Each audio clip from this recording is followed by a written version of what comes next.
Саламатсыздарбы, урматтуу сот коллегиясы, Тайым Кипер, биздин оппозиция мүчөлөрү жана менин өкмөт боюнча коллегам. Өкмөт биздин палата экологиялык байлыктар, экономикалык байлыктардан маанилүү деп эсептейт. Экологиялык байлыктарга азыркы биздин учурда эмнелер кирет? Булар биздин эле ошо таза суу, таза аба, мөңгү, туруктуу жаратылыш, таза айлана чөйрө, ушул жашап жаткан адамдардын чын ден соолугу, экологиялык таза азык түлүк, ошо адамзаттын тиричилигинен улам чыккан таштандыларды кайра иштетүү, биздин азыркы ушул жерибизди, бүт планетабызды келечектеги муундарга таза жана алар жашай турганга мүмкүнчүлүк түзүп бере тургандыгы ушул биз экологиялык байлыктар деп эсептелет. Ал эми экономикалык байлыктар булар өнөр жайын өнүктүрүүсү, адамдын тиричилигине жана инфраструктурасына багытталган нерселер. Эми ошо тарыхта көрүп жатасыздар, экономикалык байлыктардын артынан улам адамзаты жүгүрүп жүрүп, инфраструктура үчүн жүгүрүп жүрүп, өзүнүн жашоосун жеңилдетиш үчүн жүгүрүп жүрүп, экологияга, биздин жаратылышка абдан чоң таасир тийгизген. Ошондон улам 1997 жылы билесиздер, Киото протоколу кабыл алган 160 мамлекет кол коюп жана парламенттеринде ратификация кылып күчүнө кирген. Ошол Киото протоколунун негизинде жаратылышты сактап калыш үчүн дүйнө жүзүндөгү ар кандай аймактарында өнөр жайдан чыккан газдардын асманга чыгуусун азайтуу протоколу кабыл алган. Европада 8%, Россияда 7%, Америка Кошмо Штаттар жана Түндүк Америка мамлекеттеринде 7%, анан Азия мамлекеттеринде 7%.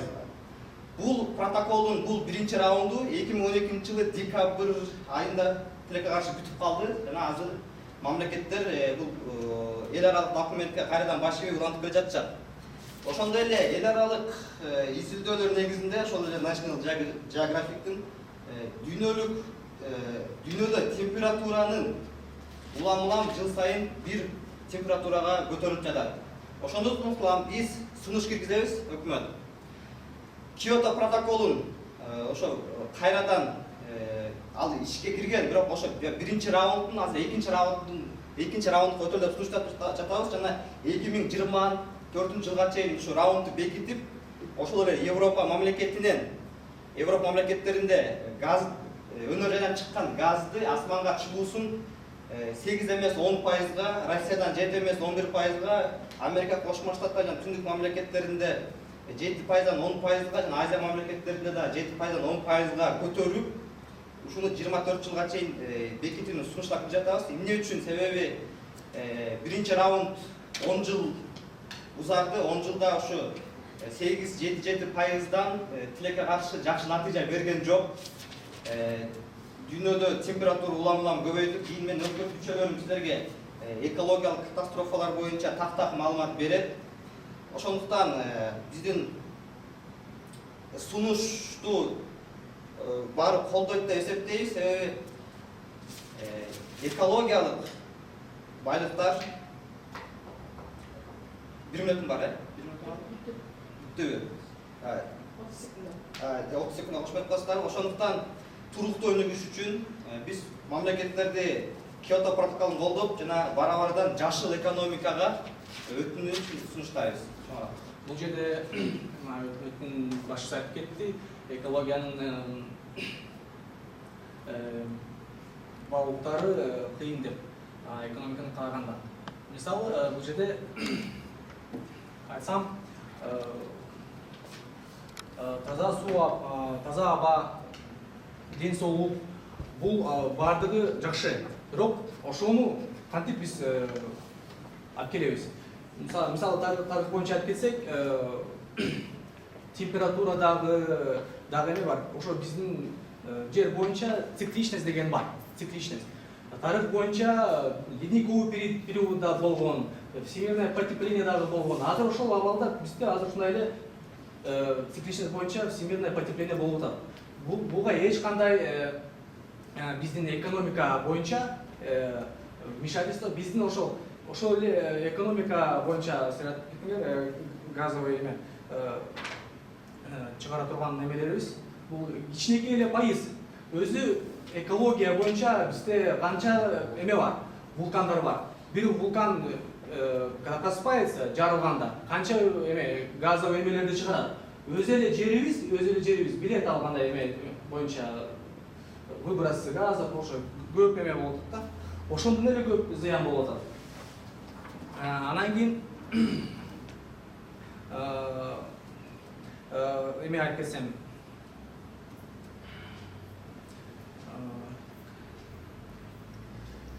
биздин экономика боюнча азыркы абалда экономика боюнча өнөр жайыбыз мына автопром болсо экологически чистый продукт боюнча өтүп баратат. Мисалы машина на электродвигатели, ошондой эле жаңы стандарттар по бензину, который меньше выхлопов в атмосферу газов.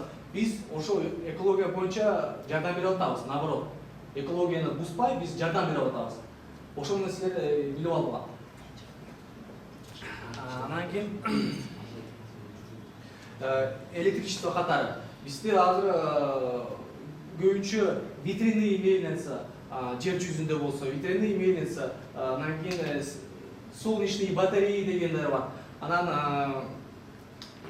океанда болсо эме ал жакта шамал көп да. Шамал боюнча адатта ветряные мельница, анан кийин волновые эме бар. Энергособирающие машины. Ошондагы эме болду. Киотский договор боюнча ал жакта эме өлкөлөр жазылган өлкөлөр ал экологияны сактайлы деген эме менен сунуш болуп чыккан. Аны биз баарын билебиз. Аны биз сактап атабыз азырынча. Азырынча бизде ошо айтып кеткендей эле өнөр жайыбыз экологияга жардам берип атат. Өзү мисалы адам бул да өзү экология, бирок экономикасыз ал жашай албайт. Неге дегенде, мисалы экономика бул ар кандай эме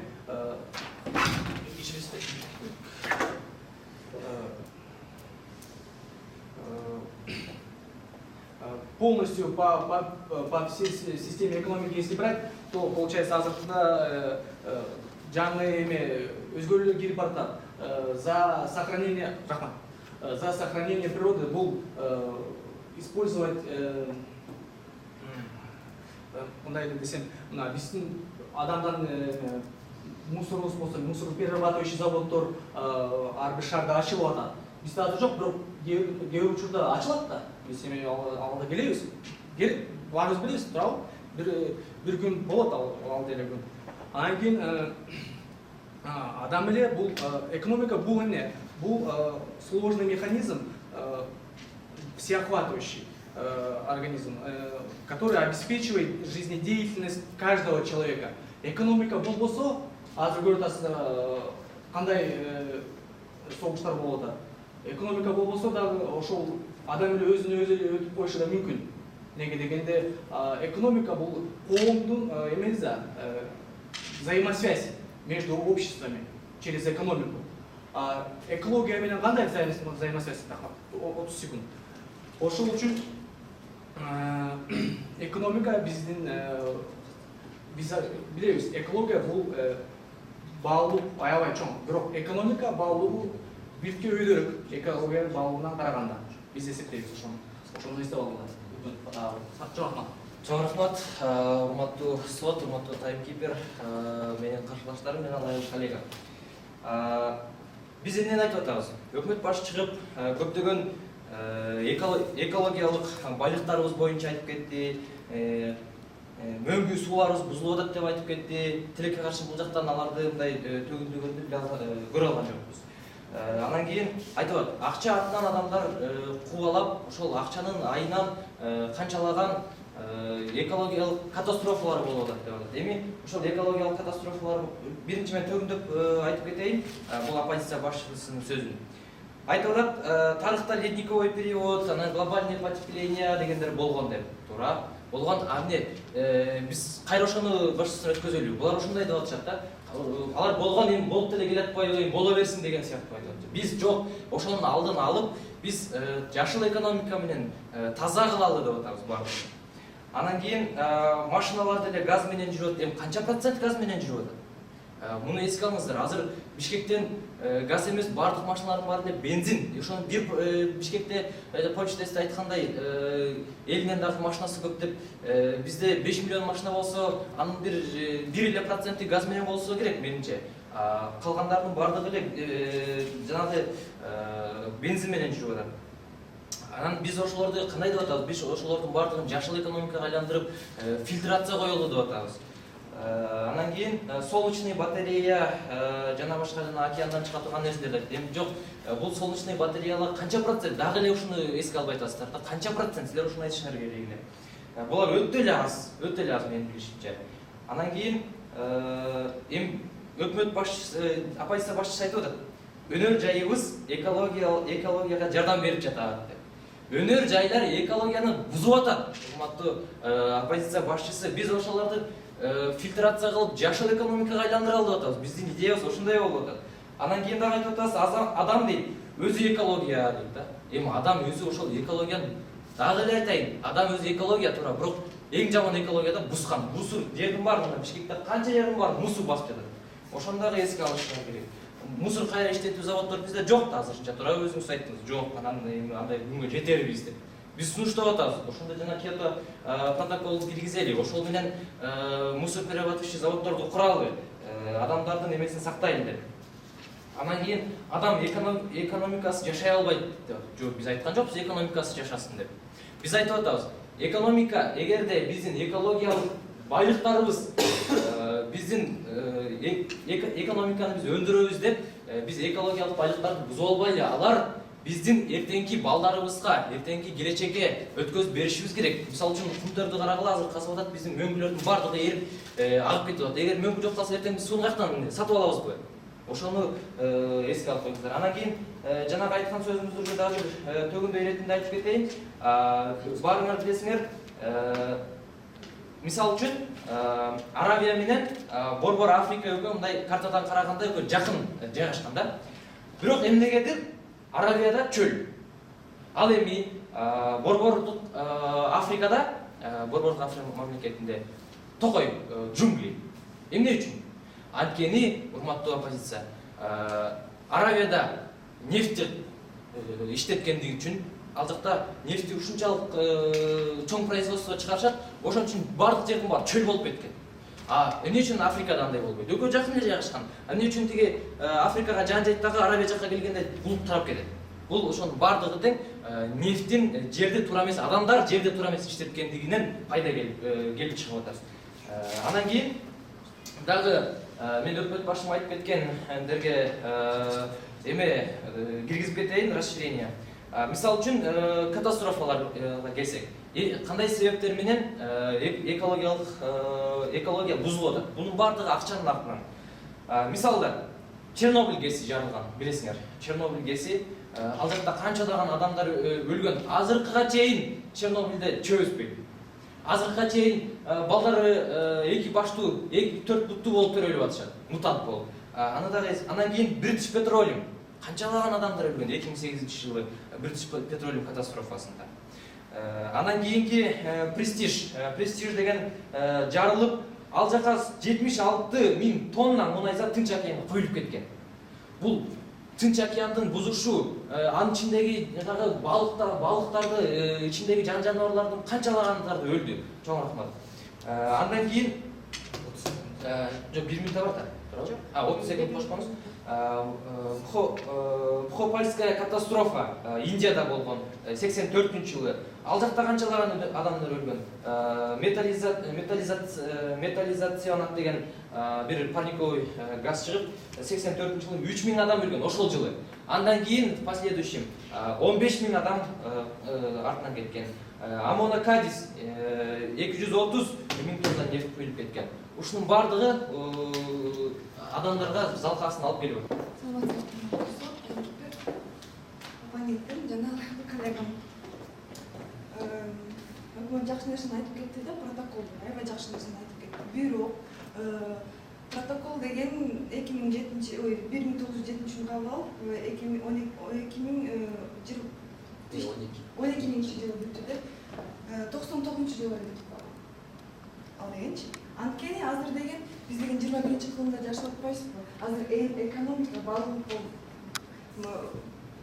экологияга караганда баалуу болуп эсептелет. Эмнеге? Адам өзүбүз, мен коллегам айтып кеткендей, биз экологиябыз. Биз өзүбүз эле мусор ыркытып экологияга, өзүбүз эле семечка чагып, түкүрүп, ушинтип кетип атпайбызбы? Өзүбүз бузуп, экономика бузулбайлы, экономика наоборот, коллегам айткандай, мусороперерабатывающий завод куруш керек деп экономика айтып атат. Бизге экология айтпайлы анычы. Анан жанагы өкмөт жакшы айтып кетти.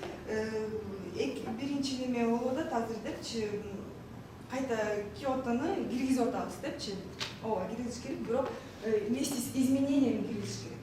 21-кылымда да эскертип кеткен көп нерсе изменения бар. Без экономики азыр жашоо жок.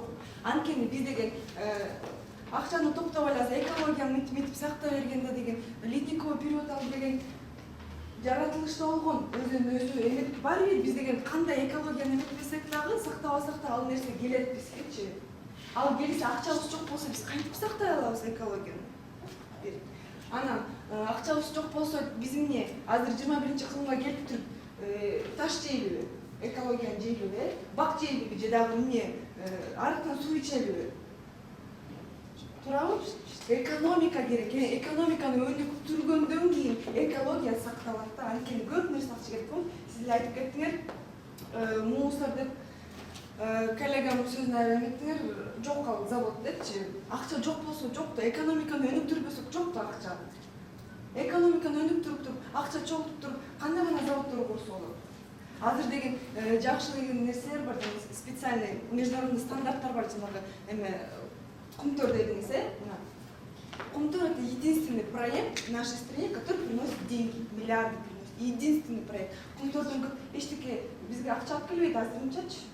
Анан кийин жана международный стандарттар бар. Ошо международный стандартка соответствовать курса экология бир дагы зыян болот.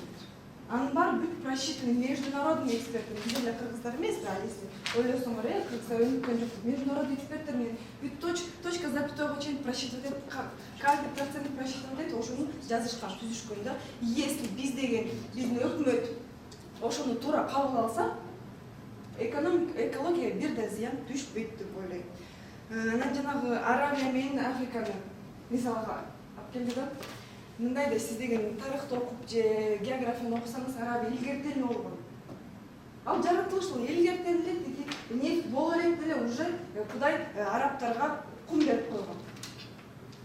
Зато ошо арабтар экономиканы туура колдонуп, азыр кандай деген Африкада эмне экологиясы бар, бирок ачка ооруп атышат. Африкада канча оору? Арабияда андай оору жок, негизичи.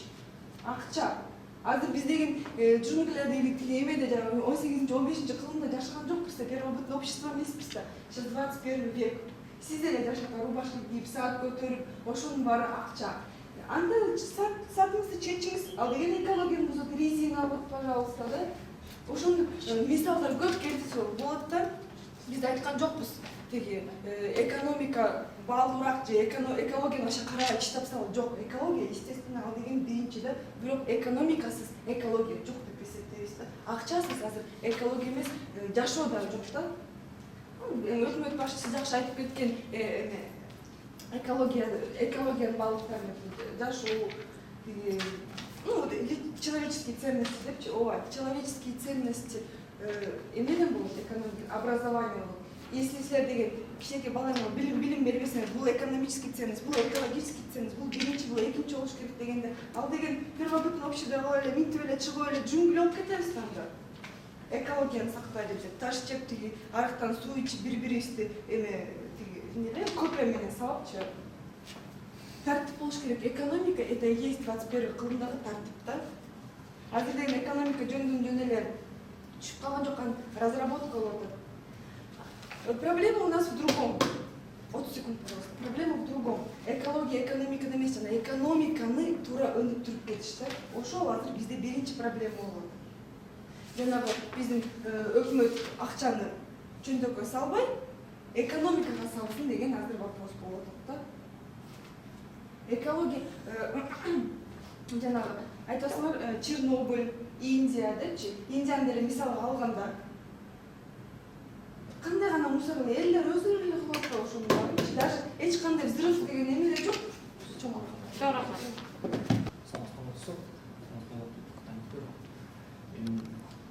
Өкмөттүн тургундары, менин ылайык коллегам анализдеп кетсем, экономика бизге керек. Эмнеге дегенде, мисалы бул жакта айтып кетти эле, ошо Чернобыльде ошо коопсуздук болду, Индияда коопсуздук болду, көп жерлерде коопсуздук болду, бирок ал тарыхта болду. Бирок азыркы убакта андай нерселер жок, көрүнбөй жатат бизге. Неге дегенде, азыр биздин экономикабыз өзгөрүлүп, жаңы тарапка чыкты. Неге дегенде, ошо адамдын ою мындай тазаланып, жакшы эме биздин кийинки балдарыбызга биздин ошо жерибизди калтырган. Ошого биз азыр биздин өнөр жайыбызды өзгөртүп жатабыз. Ошондон өзү Киотский договорду баардык өлкөлөр жазган жок, макул болгон жок. Неге дегенге, биздин экономикабыз начар болгондуктан, ал жакта ущемление прав, экономических прав многих стран получается. Болот да. Ал жерде Россия, США, ал өзү өнүккөн өлкөлөр ошону жазды. Ошондуктан алар бизди, они нас тормозят вот этим договором, получается. А өздөрү уже өсүп, дагы эле катуу өлкөлөрдүн бири болуп ошого сунуш болуп жатат. Ошондуктан андагы айтып кетсем, бул жакта ошол коопсуздуктар боюнча ал жакта дагы надо взять во внимание, ал жакта человеческий фактор дагы болуш керек. То, что ошибка одного человека, это не означает, что бардык экономика страдать должна. ошол эле эмедечи. Ошол үчүн экономика бизге эмне берет? Бизге ошо доступная окружающая, свободная, там, чистая окружающая среда. Мисалы, ошондой эле биз жумушта иштеп, анан кийин тоого барабыз. Жумушубуз жок болсо, жөндөн жөн эле тоодо эле отурбайбыз да, бизде максат болуш керек. Ошо биздин максатыбыз бул экономиканы өзгөртүш үчүн биз ошол үчүн эле төрөлүп атабыз, жашап атабыз. Биздин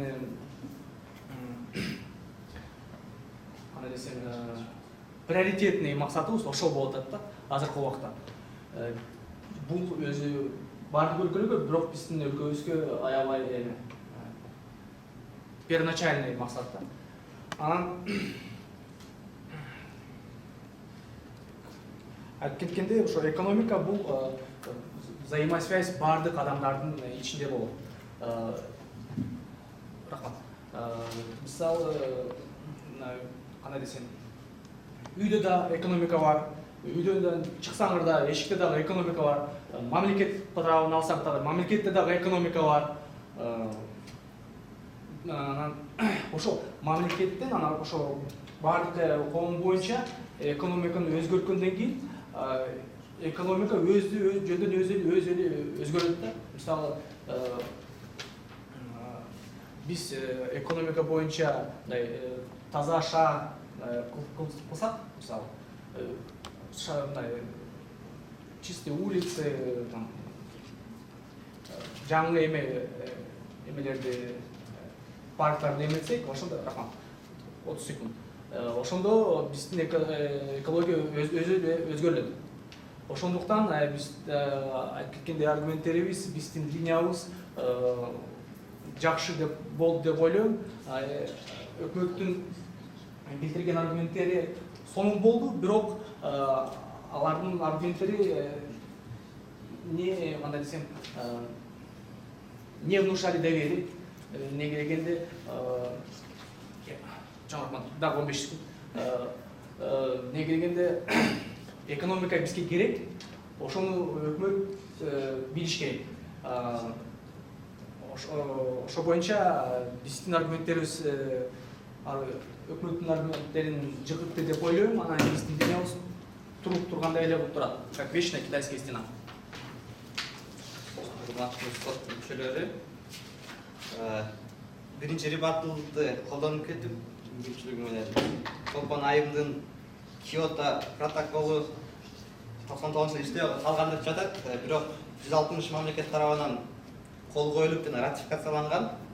Жана ушу булар айтып жаткан азыркы учурда катастрофалар жок деген, ошо катастрофалар ошо Киото протоколунун биринчи раунду ар бир мамлекет ошо аткарып, пайыздарды азайтып, экологияга көңүл бургандыгы үчүн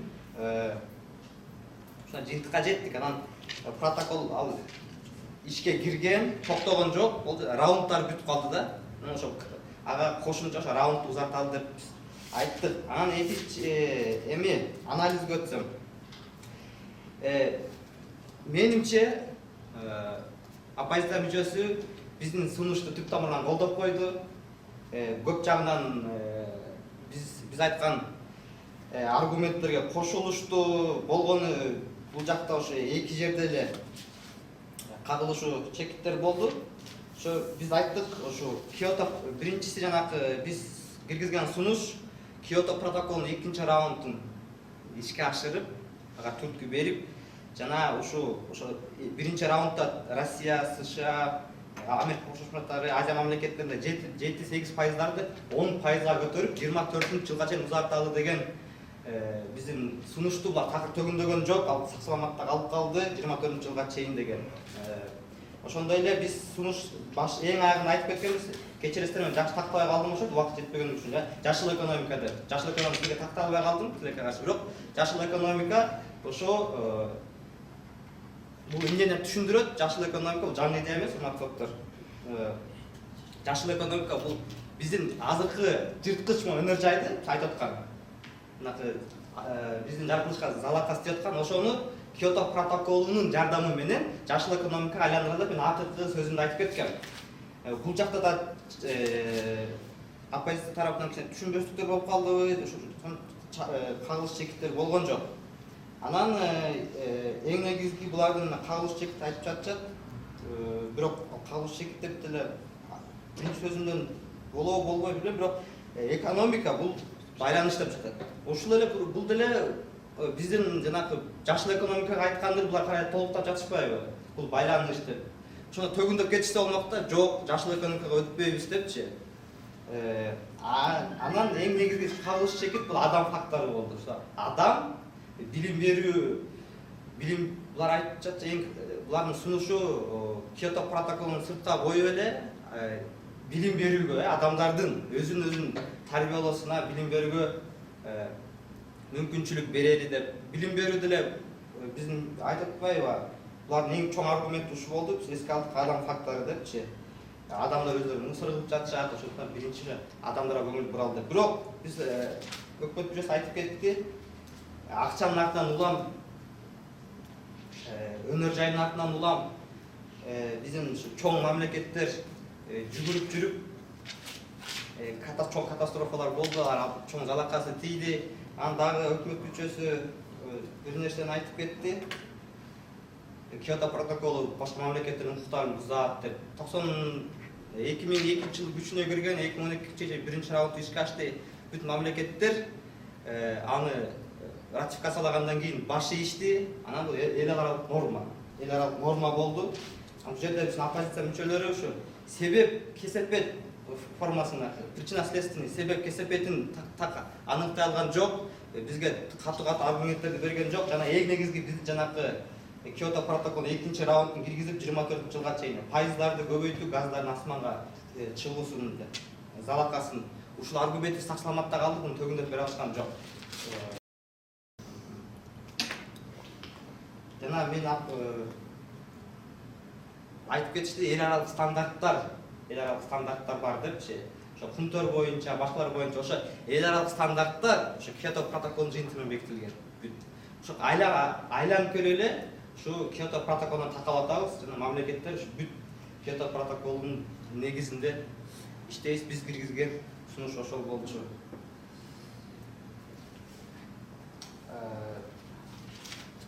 Урматтуу сот мүчөлөрү, менин коллегам дагы чоң рахмат. Коллегам мисалдары менен биз ишенебиз, биздин аргументтер сатыланмакта калды.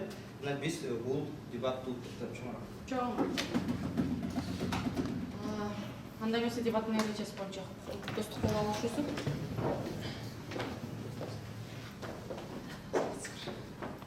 В 2013 году первый раунд, в 2009 году зарешили. Нет, 2012 Булар чыгарып турбайбы? Антина вообще- Өзүнчө чыгарып, анан баардыгын эсептеп туруп, жалпы жыйынтыгын айтабыз. Унчукпай туруп чыгара албайм. Мен просто эмесинде эмне үчүн ценностный дебат болчу эле. Ценностный дебатга вообще туура келген жок да. Булар деген эмне үчүн деген суроого жооп берген жок да. Там аргумент реально почти что не было. Эмесинде такыр аргументтер болгон жок эмне үчүн. Булар деген факттар менен талашты. Киотонун мынча өлкө, анан мынча өлкө, анан тигиндей, анан Чернобыль деген мындай болчу, Арайва деген мындай болчу. Ну, может быть, это мындай подкрепляющий фактор катары колдонулса болчу, бирок на самом деле бул негизги эмес да. Булар билбейм азыр кандай эмесинде балким түшүндүрүп беребиз, фидбекти айтып аткандарчы, бирок бул жерде эки тараптын аябай слабо ойношту, бирок бир көбүрөөк ушул эмеге бир аз жакындап, бирок конечно ою аягына чыккан жок. Башында жок дегенде тезисин айтып кеткен, бул могу өкмөт тараптын кичинекей баласы экен да. Мындай жок дегенде бирдемелерин айтып атты да, ушул бир аз оюнга тиешелүү, мисалы үчүн сууну сатып калабызбы, анан тигиндей деп. Эми конечно поверхностно айтып кетти, бирок ушул жактары бир аз оюнга жакындашты да. Андан башка оюнга жакындашкан жерди эле көргөн жокмун да мен. Ошон үчүн аябай кыйын. Өкмөттүн линиясычы балыкка деле негизи эметти да. Мен түшүндүм өкмөттүн негизинчи позициясын. Киотону улап коюп, бул экологиялык байлыктарга маани берип башка. Ошону жогору коюп, азыркы учурда Киото келишими өтүп калгандан кийин экономика алга чыгып калды деген позицияны белгилеп келип атат. Не додумывай. Өзү деген аягына чейин чыгарып келиш керек болсо да, биз могу Киотону коебуз, значит деген бул жерде экологиялык байлыктар экономикалыктардан үстүн турушу керек дегенди биз азыр айтып атабыз. Эмне үчүн мондай жок деген сөз айткан жок.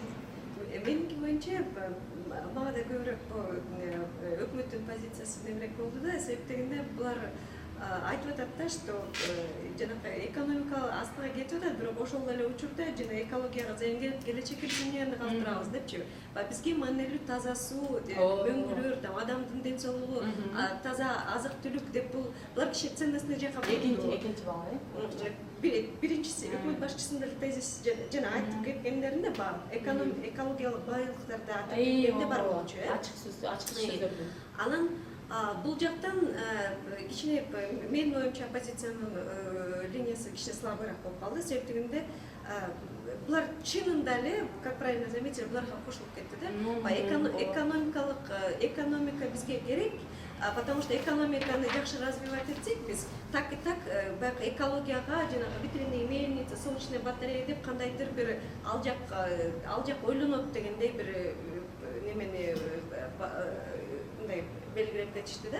Бирок мен эки жактын тең чынында эле позициялар айткандай, баягы көбүрөөк практический жактарын айтса болот да. Мисалы Киотонун ошол эле Киото протоколу результаттары кандай болду? Мисалы канча эсе азайып, ошол мисалы жанагындай адамдардын оору жагына канчалык деңгээлде таасир этти же бир кандай десем жакшылдандыруу жактан бир иштер болуп, ошолор азыркы күндө бир жакшы натыйжаларын берип атабы деп бул нерселер айтылбай калды да. Менин оюмча жакшылдандыруу керек деп айтышты кимдер. Булар бирок бүгүнкү күндө опять же жанакы изилдөөлөргө таянсак, баягы чынында эле экономика, промышленность, өнөр жайдын развитиясы ушунча астыга кеттир, что атайын бир баланс природа өзү кармап турат да. Булар айткандай природа өзү балансты кармап турат да, жаратылышчы. Бирок азыр баягы адамдар өнөр жайын ушунча катуу развивать этип кетип, ошол чертадан өтүп кетиштир да. То есть уже природа азыр өзү самостоятельно восстановлениега уже мындай мүмкүнчүлүгү жок болуп калды да. Буга ичинен баягы атайын бир жардам келиш керек да. Буга өтө чоң маани берилиш керек. Ну, бул нерселер